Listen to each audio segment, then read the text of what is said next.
You're tuned in to Discover a New You, the show designed to help individuals develop their interpersonal skills, physical, emotional, and spiritual well-being, designed to promote a happy, healthy lifestyle.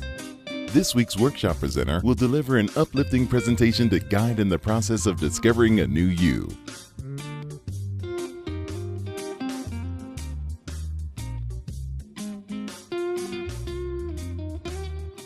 Well, welcome everyone. I have the distinct pleasure of introducing our next workshop presenter. Her name is Janice McMillian. She is a speaker, author, and life coach. She is joining us today from Baltimore, Maryland, and the name of her workshop title is called Let Her Out. And without further ado, Janice, take the floor. Thank you. You're welcome.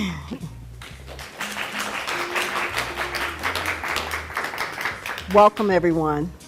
I'm excited that you're here, and you could be doing so many other things on a Saturday, but you're here at the Discover a New You event. And my presentation is about helping you to discover the you on the inside. So for the next few minutes, I want to help you to identify someone that you may have pushed down, you may have silenced, you may have said, I'll let you out when I retire. You know, it may be someone who you've told, well, I really don't have time to let you out. So my presentation today is about let her out. Now, I know that there's some men that are in the audience, and this can apply to you as well.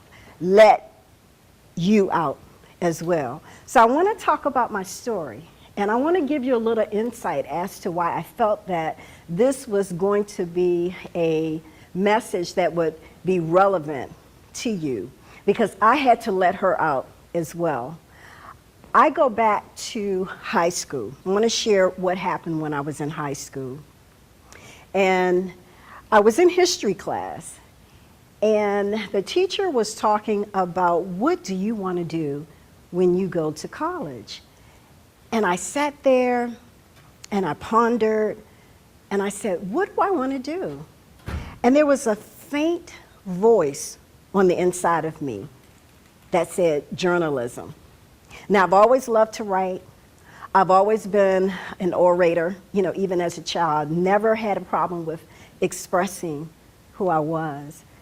And I said, journalism, that's interesting. So I went to school, and I studied criminal justice. I had an opportunity to take that still small voice, the message from that still small voice, and apply it to my life, but I didn't. I went in another direction because I thought, okay, I'm going to do what I want to do.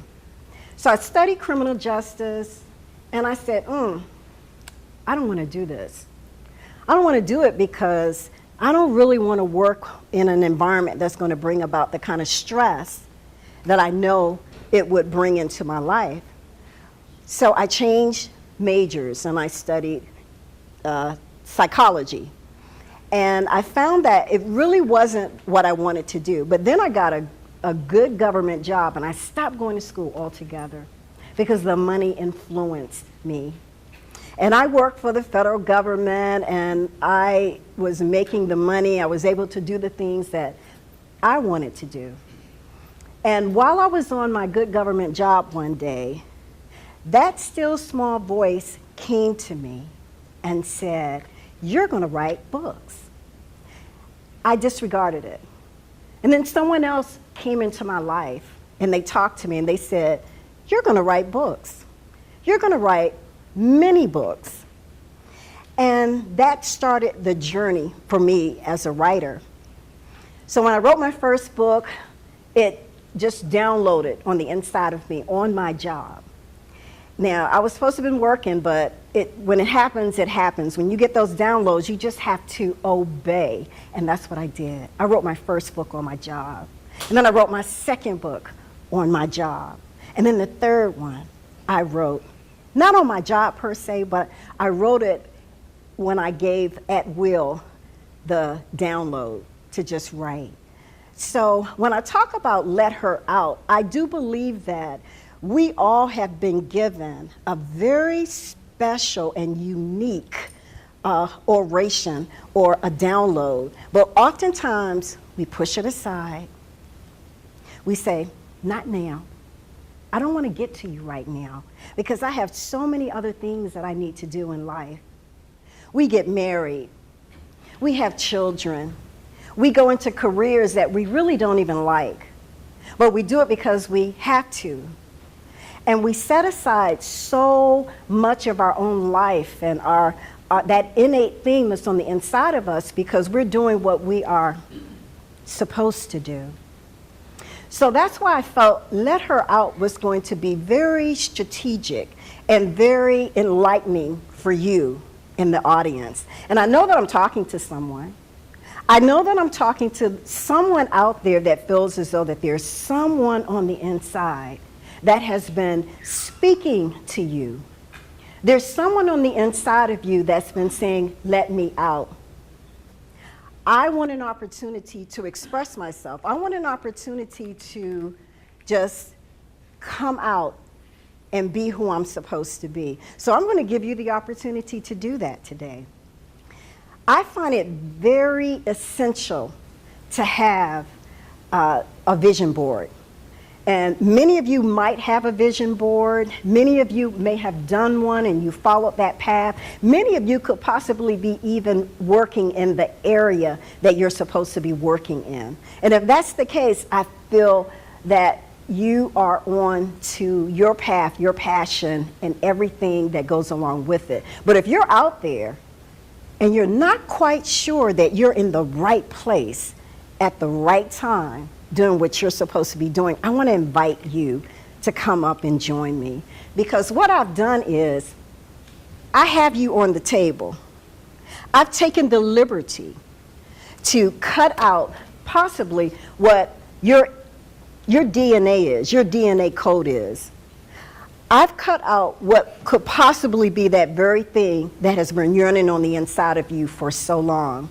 So if you feel as though that you want to let her out, I have an image right here that may pertain to you. And I invite you up and take a look at what is on this table, and then we're going to go from there. Please join me if you feel that you want to find that person on the inside of you that needs to come out. I invite you to the table.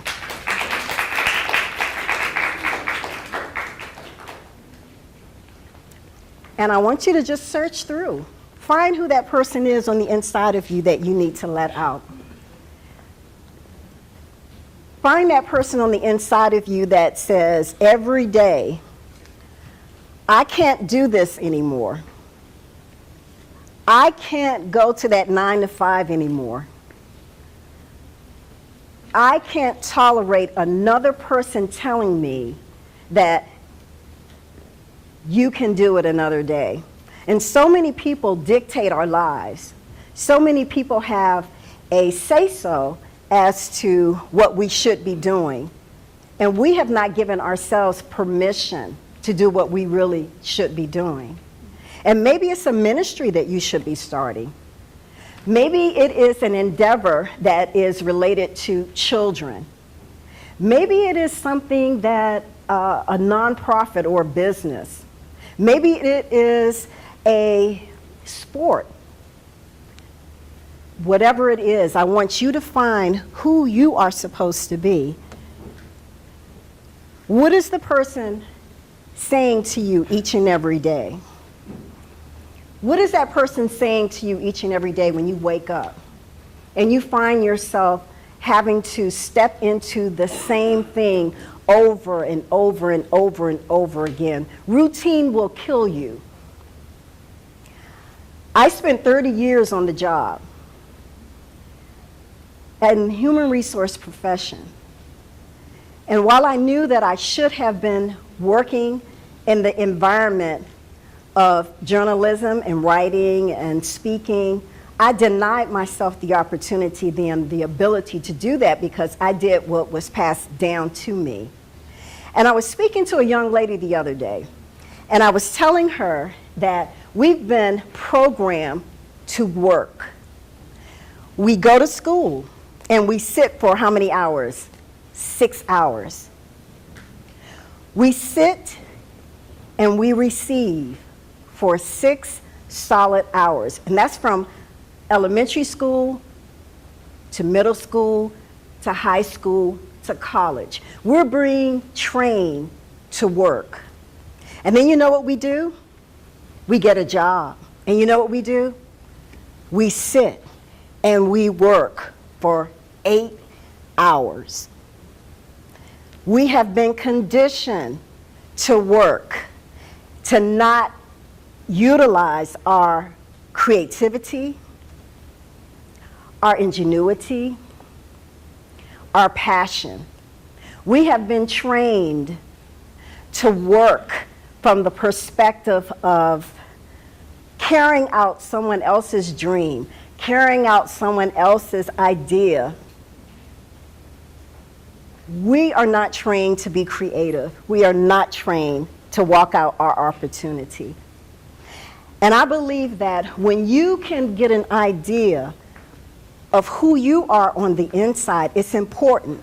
It's important to let her out. So that's what we're going to be talking about today. Can I invite anyone else up that feels as though that they need to identify that person on the inside? And this today could be your opportunity. Today could be the day where I'm knocking on your door, because if you are here, then I believe that you're in the right place. And I believe that this message has come to you for such a time as this to get you stirred up about what you should be doing. So I want to say to you that letting her out is critical to your well-being. We've talked here today about health. We've talked today about mental health. And it is all lined up with your purpose and your passion. And if you're not walking in your purpose and your passion, then you are denying yourself your true DNA code. Because I do believe that your true DNA code is lined up with your purpose and your passion. So we're going to move on from here. And for those that came by, I want you, after the presentation, I want you to pick up this questionnaire that I have for you. And even though you did not pick up a picture, I do want audience participation, because I want to ask you some things. I want to talk to you about why it is so important to do what you've been called to do. Don't touch that dial. We'll be right back with more Discover a New You.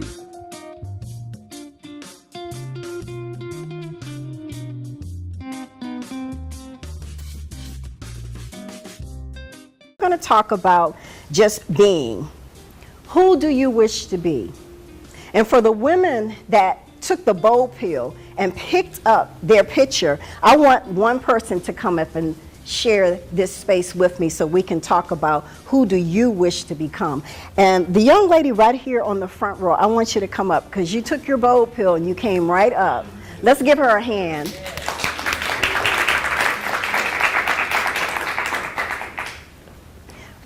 What is your name? My name is Doralis Leslie.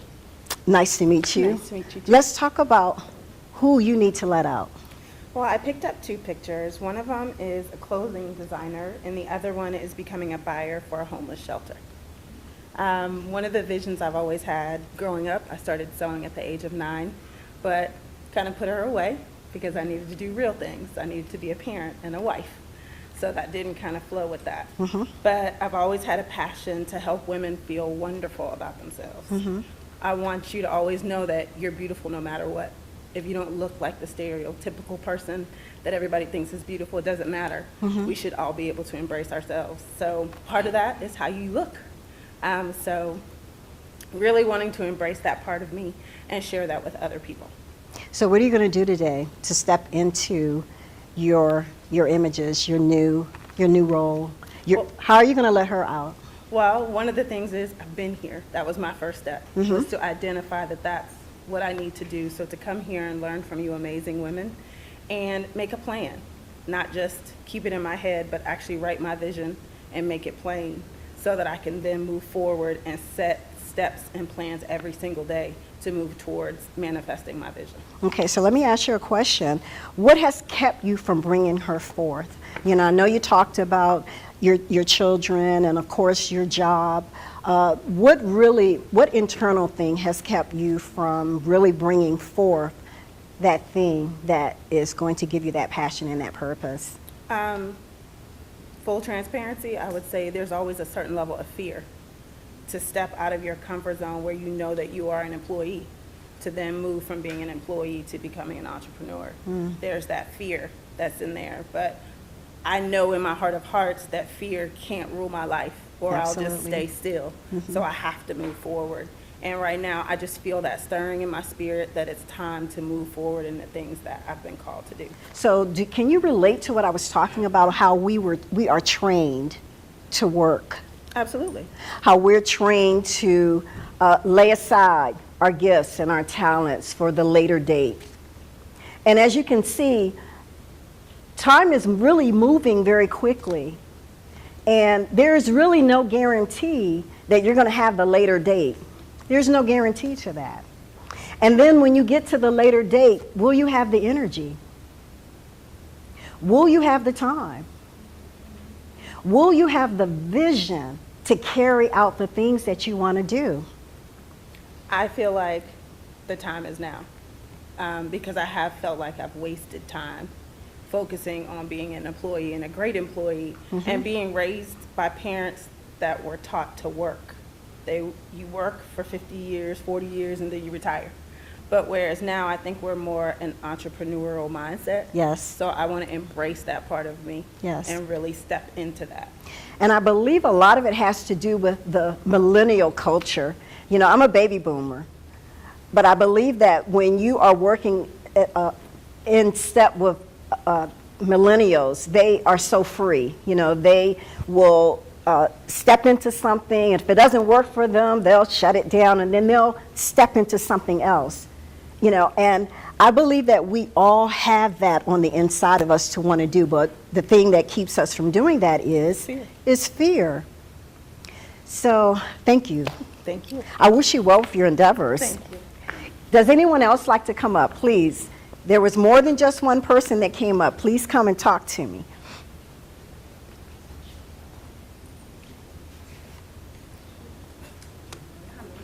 Hi there. How are you? I'm good. What's your name? Latoya McMillian.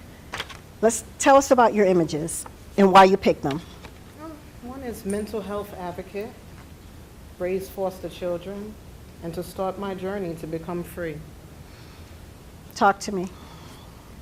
Well, I'm just trying to break down the barriers with people that have mental health issues.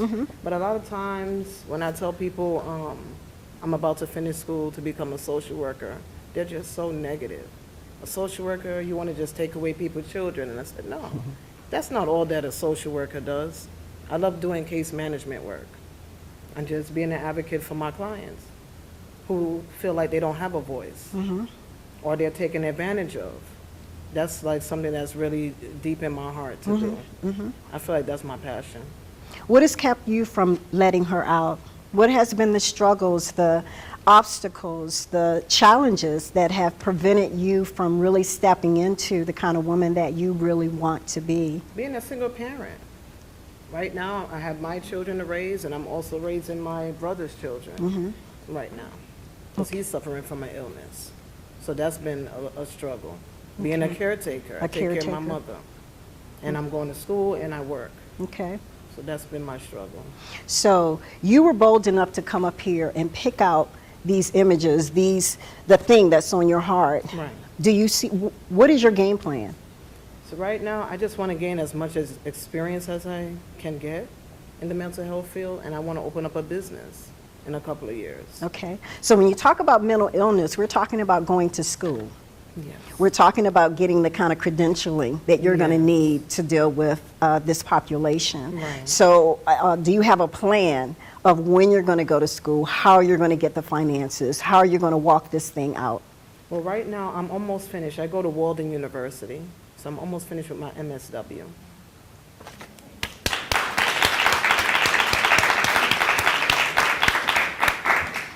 And my next step, I want to study for my clinical license. And then from there, my professor encouraged us to at least gain some experience as an MSW, go into the field. Don't just rush to open up a business before you gain the experience. Okay. So are we talking 1 year, 2 year, 5 year plan? What's your plan? 5 years? I'm thinking maybe the next 3, maybe 5 years from now. That's what I would like to do. Then you have something else. Mental health advocate, raise foster children.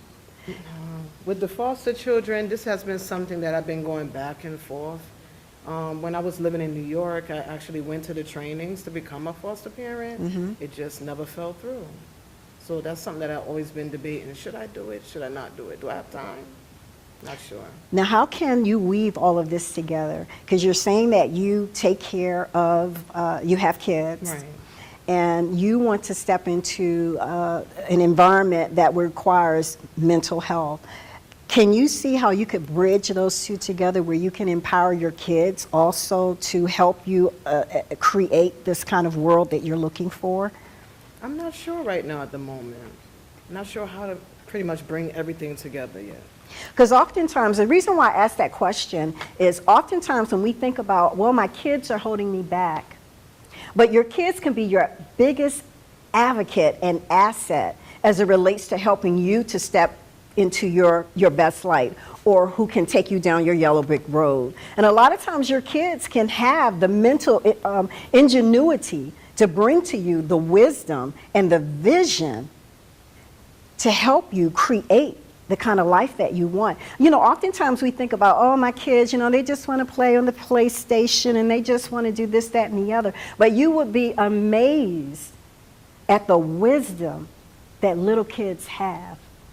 You would be amazed at the kind of concepts that that have been downloaded to them, that where they can come alongside you to help you build your bus. And you talk about you want to be free. I think all of us want to be free. Who doesn't want to be free? I want to be free. You just want to be, you don't want wants to be free? Who else want to be free? Because you have to claim your freedom. You have to claim your freedom. What are you going to do to be free? Does that mean having your own business? Does that mean, what does freedom mean to you? What does liberty mean to you? I want to be my own boss one day. You know, I remember putting in my all at an agency in New York for 8.5 years, and then we were all let go. Just like that, everything was gone. Then I'm like, what do I do now? How do I start here? I got to start all over again. So that was hard for me. And you know, we're entering into a period now where, you know, the industrialism, that period of time where, as you said, or I believe the first young lady, she talked about how we've all been trained to get that job. That's certainly how I was trained. My parents were longtime federal employees. They retired after 40 years. And they instilled that into me and my siblings as well. Go get a good government job. You get good benefits. You know, you can retire from that. I am not knocking that because that is a creditable path. However, I do believe that we have entered into the information age, which means that there is no longer the need to sit at a desk for 9 hours a day. There's no longer the need to sit at a desk for 7 hours a day. And it's up to us to be able to step into the season that we're in right now. Because you talk about being free. Free means being free with your time, having the ability to make the kind of decisions that you need to make for your life. And so I would encourage you to take advantage of the fact that everything that we do, you can do it from anywhere in the world. You don't have to sit at a job. I am a certified life coach. I have a certified life coach company where I coach people on how to be life coaches. However, I also have a job as a contractor, but I don't work on site. I work from home. And I don't demand, but my requirement is I need to be able to work from home. I need to be able to work remote.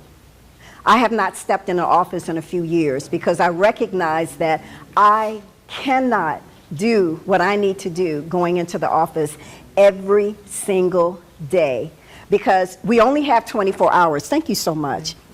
We only have 24 hours. And I want to break down this 24-hour here, okay? The largest amount of time that we spend is where? On the job. 8 hours. So who are my mathematicians? 24 minus 8, what is that? 16, okay? You come home, you might have kids, you may have to cook. Let's say 2-3 hours, okay? Set aside to deal with your children, set aside time to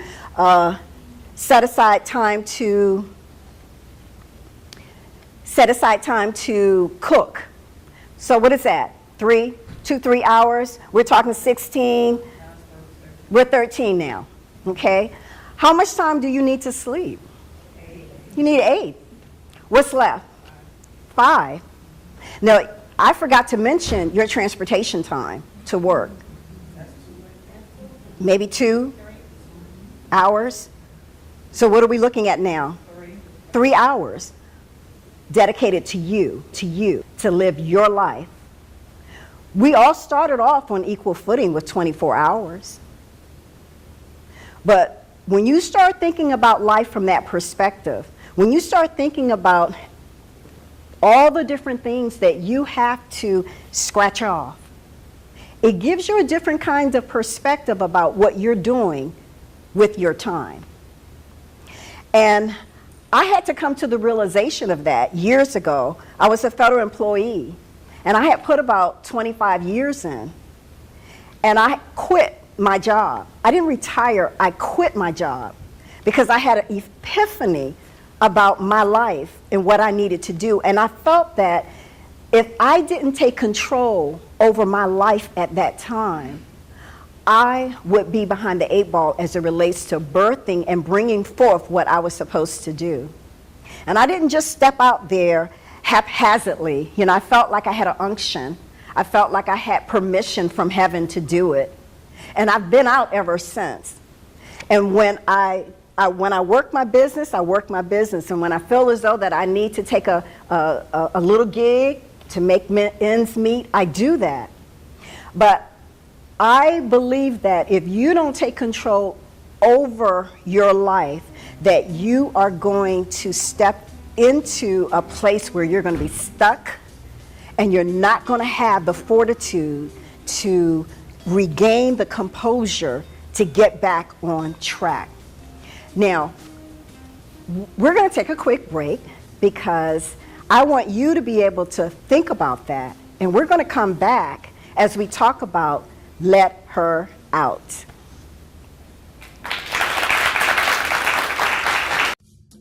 Don't touch that dial. We'll be right back with more Discover a New You.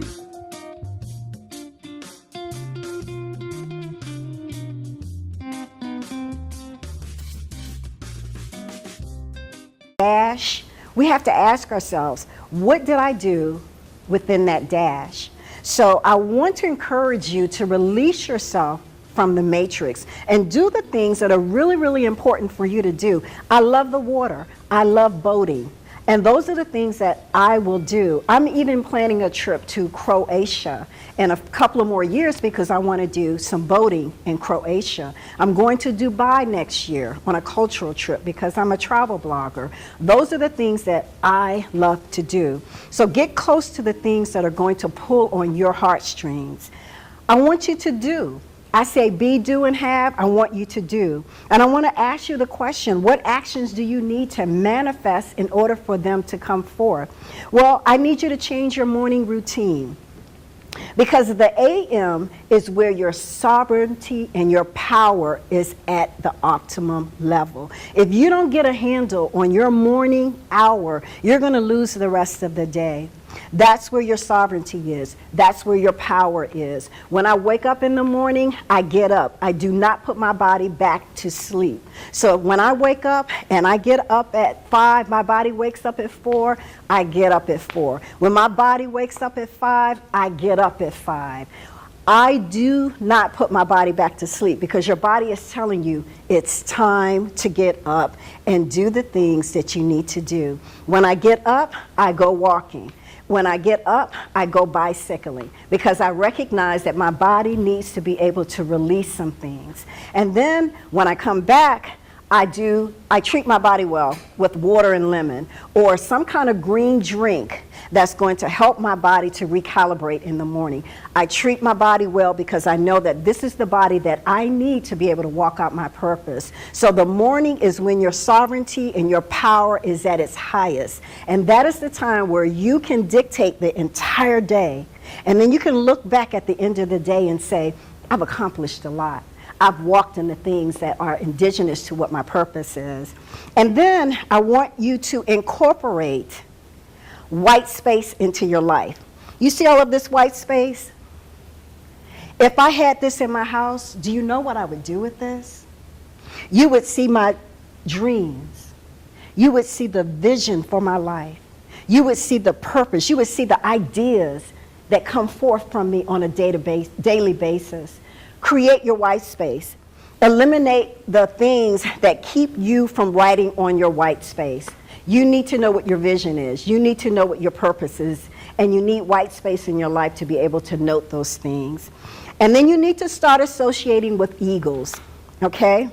Eagles only associate with other eagles. Eagles do not associate with chickens. You'll never see eagles and chickens together.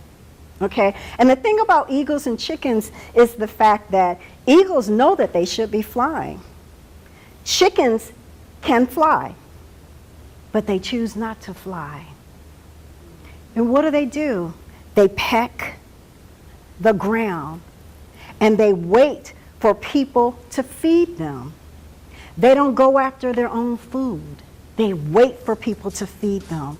Chickens can fly, but they choose not to. So associate yourself with eagles because that's the company that you want to be able to associate with because they are going to help you go to the next level. And then I want you to have the things that are in your heart.